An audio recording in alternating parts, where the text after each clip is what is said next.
These are some of the reasons why I think you should consider a life in the Royal Marines.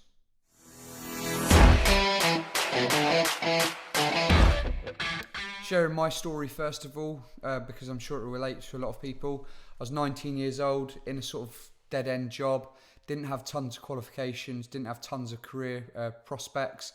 I'd basically failed my career as a footballer. I just sort of not quite made it and wasn't ever going to make big money from it. So I wanted to test myself in a brand new way, and just basically put myself to my limits.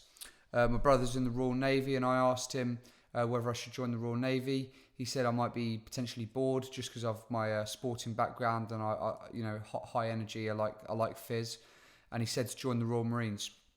Dad was in the Scots Guards, and he recommended the same thing. So that's the reason I joined the Royal Marines, basically off of their advice. And they weren't wrong at all. I definitely found what I was looking for in terms of testing myself to my absolute limits. Every day of especially Royal Marines training was a new day of testing and finding new limits that I didn't realise I had. Emotionally, physically, spiritually. I got tested in ways I would never have been tested before that. One of the things that massively appealed to me was the opportunity to learn new skills, whether it be map reading, new challenges in my fizz, learning all about different weapon systems, military knowledge, survival, reconnaissance, and many other skills. And that only continued during a career in the Royal Marines.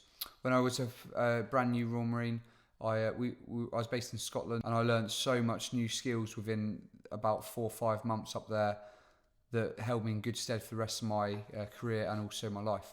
Some of the opportunities I've had having joined the Royal Marines are ones that I know many people will never experience. Countries that would normally be off radar, we were able to go and see into the real depth of those countries. The travel experiences, and bearing in mind you're not paying for any of this, you're getting paid to do it, and having good times. For example, when we were based out in California, we would have 3-4 days at a time to go and explore San Diego, places like that, and it was all paid for. And then at the end of the trip, we were allowed 3 days in Vegas, which I imagine for a lot of lads got quite messy. Pay is obviously, at the time, I was on about 950 quid a month as a 19-year-old. I was working at bookies, again, bored out my brains. My accommodation at the time was 390 quid a month. Phone bills, 50 quid. So straight away, almost half my wage had gone every month. And you're not going to go into the Royal Marines and be absolutely loaded. You're not going to be on 5-6 grand a month, especially as a junior rank. But because your accommodation's so cheap and so's the scran, there's loads of opportunities to save, especially through training. If I could go back through training now, I'd be a little bit more sensible with my wage, and I reckon I could easily save 500 quid a month. When you go away as well, you get extra pay. Depending on obviously where you go, you get paid more or less, depending on the country. And there's definitely opportunities to go away and save your money. I know many lads after coming back off deployments would go and put deposits down on houses, or spunk their money on a brand new BM. Obviously, it's up to you. It's your money at the end of the day. But to reiterate on the money front, it's not the best wage in the world, but there's certainly worse paying jobs out there. And for all the added benefits you get, I think it's a really good deal, especially for a young person. Could be a way better opportunity than out in Civvy Street.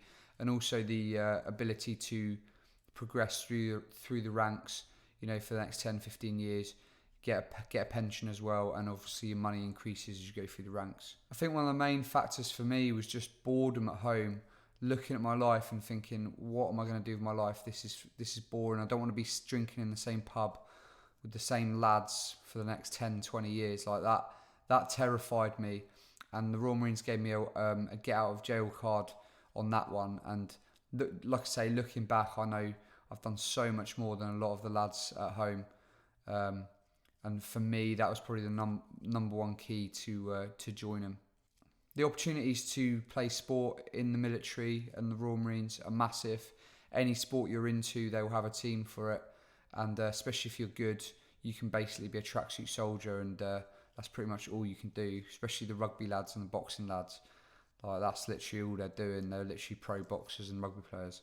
So it's massive opportunity for your sport as well. Overall, if you're sort of 19, 20 years old, unsure of what you're doing, don't want to go to uni, then I would definitely recommend the military. If you want to push yourself to your absolute limits and push in areas that you never thought you could, massively jump on it. And also on that note, for people who have done maybe a career and they're sort of 27, 28 and thinking, I hate the office, again, it's not too late for you. I'll get a lot of messages asking, is 30, 31 too late? There's a 32-year time cap for a reason. That's because you can do it before that.